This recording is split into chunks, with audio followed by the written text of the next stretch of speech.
Hi, everybody. I'm Lynn McTaggart. Welcome back to my live intention experiments that we do usually every Wednesday on Facebook, but today I had to do it on Thursday because I had an all-day workshop yesterday with the Science and Spirituality Conference. So I think I'd like to talk to you today about a really serious matter and a serious intention that we really need to face. Our countries around the world are getting more polarized than ever. And of course, we focused most recently on racism, and there have been many, many ugly clashes with both sides believing that they have the one answer to racism and the one answer to dealing with racism. And I think this is really dangerous because there are kernels of some sort of truth in everyone. And the problem is no one is listening now. I don't know whether or not this is going to advance the cause of removing racism from our societies, which of course is a necessary and vital step. But I'm concerned that it's getting bogged down in us against them.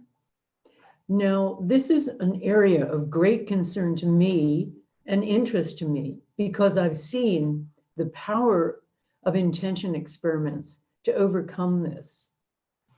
You may or may not know that I run intention experiments. I have done since 2007, and they are scientifically controlled trials where I ask my readers around the world or an audience, if I'm speaking somewhere, to send a controlled intention to some very well set out experiment operated by a team of scientists at prestigious universities. Now, since 2008, we've been doing peace intention experiments. We've run 7 of them to date. One of them was on the 10th anniversary of 9/11. And like many people, by then I was really tired of watching new videos of those burning buildings coming down every anniversary and listening to the same horrible stories and the same despair. And I thought maybe we need a new narrative here. So I invited a colleague of mine, Dr. Salah Al-Rashid, who hosts me in the Middle East, many of the different Gulf states, to promote my events there. And he is like the Deepak Chopra of the Middle East. And he has a huge number of followers all through the Arab states. So I invited him to take part with me on a special intention experiment. And I invited my readers around the world, my Western readers, but particularly my American readers to take part. And in this intention experiment, both Dr. Salah and I, first of all, apologized to both sides for both 9/11 and then for America's outsized response to 9/11, which resulted in the deaths of 100,000 or more innocent Afghans who were either killed, injured, detained, or deported. So many thousands died, but 100,000 were killed, injured, detained, or deported. So we both said, I'm sorry, but then we began doing an intention together, and we focused on an area of common interest, the 2 southern provinces of Afghanistan, which were undergoing the worst of the war. They had the greatest amount of violence. It was the seat of the Taliban. So we both focused on that. And afterward, I had a team of scientists look over the results. We looked at violence data through the whole course of the war and got official documents back to show that it was the lowest sustained lowering of violence since the Afghanistan war had begun. But that wasn't the interesting part of the story. What was interesting was to watch these 2 old enemies the Arabs and the Americans. And what happened? They started instant messengering each other, because I had a daily web broadcast about the experiment when we ran it over 8 days. And they started talking to each other. They started befriending each other. They started saying things like, "You're my brother from the other side," and "Your God is my God," and "We love you," and all of that. And they began forgiving each other. And the same occurred when I ran an experiment some years later in the Middle East. And this time we had cameras in 9 different locations in conference rooms, 8 of which had different Arab audiences from different countries, everything from Saudi Arabia to Kuwait to Oman and Jordan, etc. And the 9th camera was within an audience full of Israeli Jews. Now, both Jews and Arabs have grown up to hate the other, to believe that one believes that one has stolen their lands, and the other believes that they have finally taken back their birthright, the lands that originally belonged to them. So this intractable situation has gone on for many, many decades. So these two, most Arabs have never actually met a Jew. Many Jews haven't ever met Arabs. So we brought them together, as well as my internet audience around the world, with special equipment, enabling me to broadcast to all of those places and around the world, plus allowed those different audiences to be able to speak to each other and to me. So we did an intention to lower violence in Jerusalem, an area of common interest. And what was extraordinary was not the lowering of violence, which did occur. There was some evidence of that. But the more interesting outcome was what happened between the Arabs and the Jews. They began sending love to each other. They began befriending each other. They began forgiving each other. And that was the amazing part to me.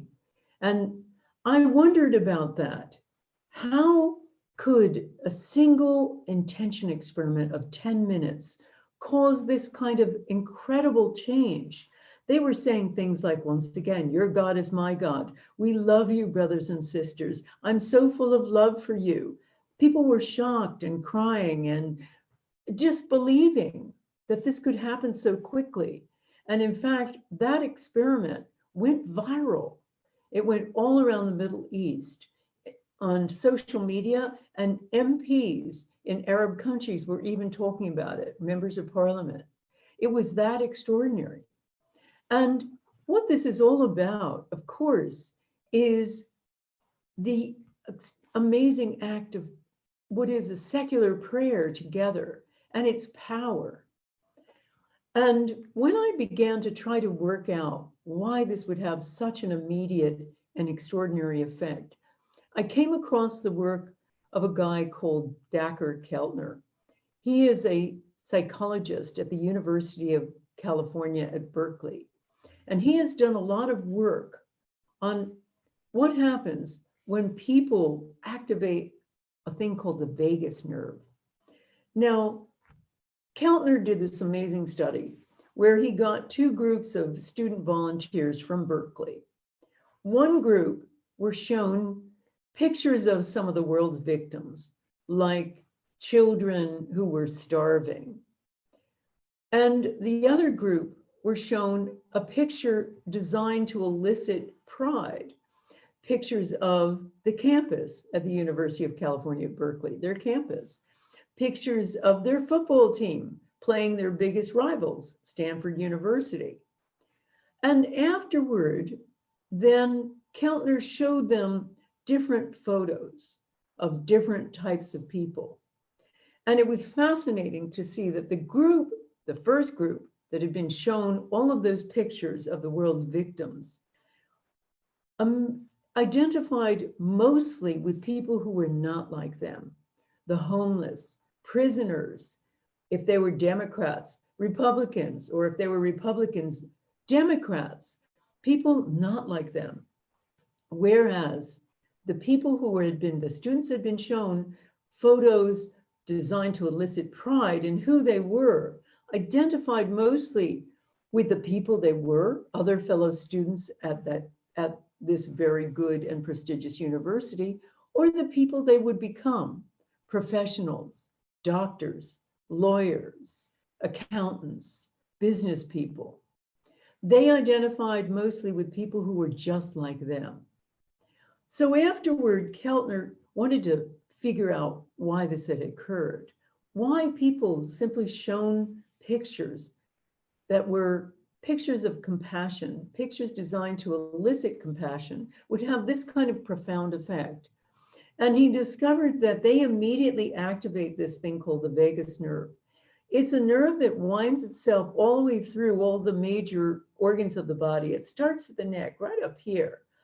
And it also is involved when we do something compassionate. It activates the love hormones, oxytocin. Those are the hormones that get released when mothers, for instance, care for their children. So this nerve has been called the love nerve because it activates those things involved in compassion. But Kellner found something else. It also enables us to identify more with people who are not like us. So this was the answer to why these intention experiments were creating such love between warring groups. So I hope to activate that among all of you today when we try to overcome some of the differences that are going on with people more intolerant of than I've ever seen, people of differing points of view, whether it is about what to do about the current situation, about protests, about politics, about just about everything. But I want to, because we're thinking about protests and racism, I want to show you an amazing photo. I'm going to share my screen with you for a second, and I think this will show up. Hold on one quick second. Let me just show you this amazing photo. So this is a photo of Patrick Hutchinson.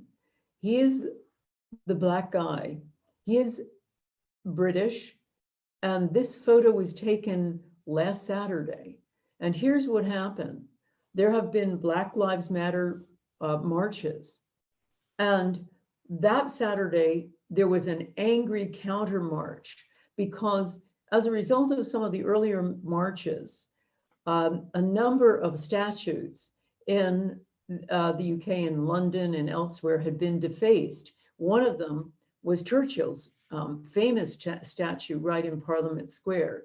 So a number of people from various far-right organizations came to protect the statues and have another anti-demonstration.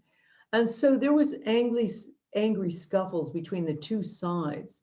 And the fellow that is on Patrick's shoulders fell and was starting to get attacked and was also about to get crushed by a stampede.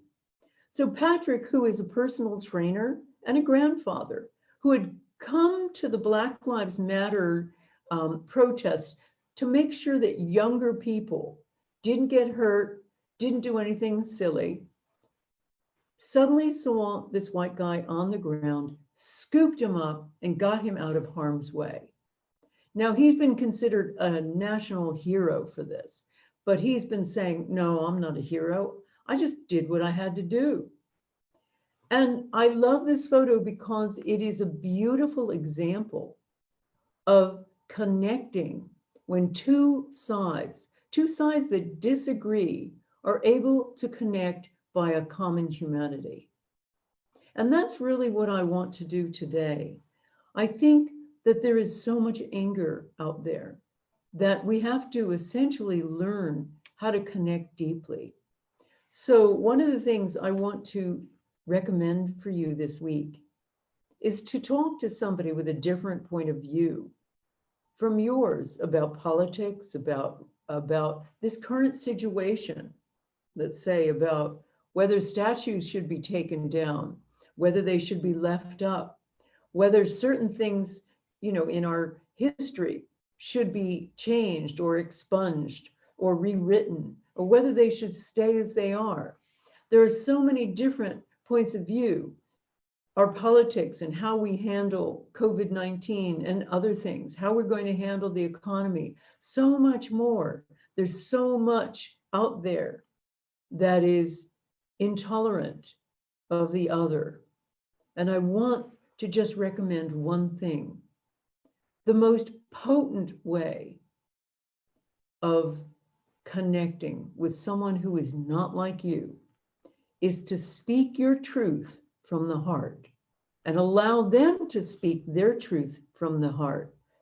Allow them to be vulnerable. Allow yourself to be vulnerable, to tell them why you believe what you believe and see what happens. Because when people speak from the heart about what brought them to that point of view, almost invariably, the other party opens up his heart and allows it to leap across the fence. When you are talking to that other person, I also urge you to send positive intention to them. Instead of hating, instead of being intolerant, instead of retreating to just your point of view, listen to what they have to say and send them positive intention. Even if you disagree with every last word they say, send positive intention to them and see what happens and whether or not this connects a bridge across the divide. So I'm going to invite you now to just take some deep breaths, and we're going to do an intention for a few moments to heal the divisions and enable both sides in our various debates to speak to each other with an open heart and an open mind. And so we all listen with a view to understanding and to progressing together. So take a deep breath in and a deep breath out. Deep breath in, deep breath out. Deep breath in, deep breath out. And now on the inhalation, our intention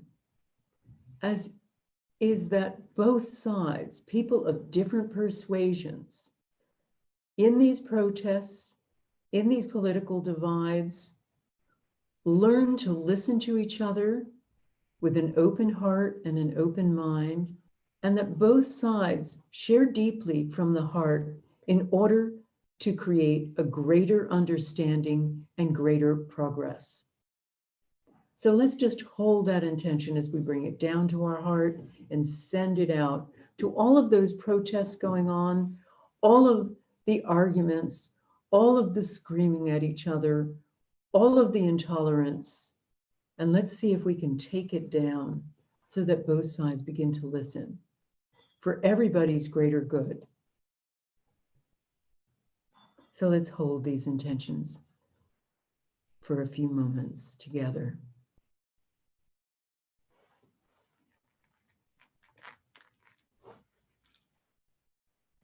And as you do, allow your visualizations to occur. Feel free to write them down on my Facebook page. Feel free to connect in what you're feeling. What's going on in your heart? Is it opening up?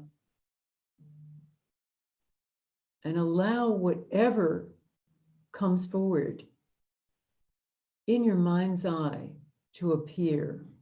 Visions of different sides, different political persuasions, Democrats and Republicans, Brexiteers and Remainers, people in Black Lives Matter, and people who are of a different point of view, coming together, but in a way that is for the benefit of all, without racism, with tolerance, with open hearts, with understanding, with peace, so that we all come to an idea that all lives matter.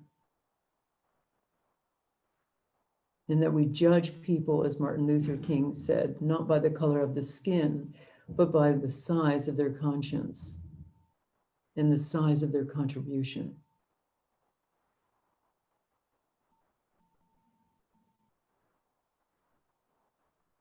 Let's hold this intention.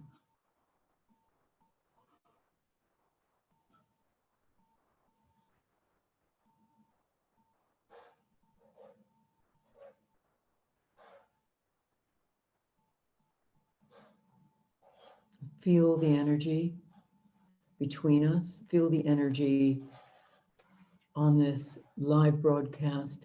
Feel the energy with all of the people participating around the world.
Keep holding this intention. See all of the violence and the disruption de-escalating. People coming together, people connecting, and real change happening in a very constructive and positive way.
Feel this intention.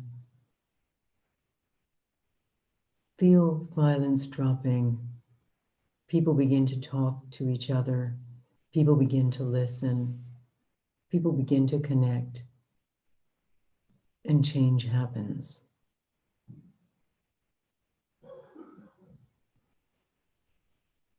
Now let go of that intention. Trust the process. And in your own time, come back onto this webcast. And feel free to write down anything you visualized during this intention. I'd also like you to walk out in the world from now and to practice it in the coming week. Find someone who has a different point of view from you. Find out how they came to believe what they believe. Listen intently with your heart, send them positive intention, and just see what happens, both to you and to them. Thank you for listening. I look forward to seeing you next week. We'll be back on our normal time of Wednesday. Take care. Have a lovely intentional week. Bye-bye.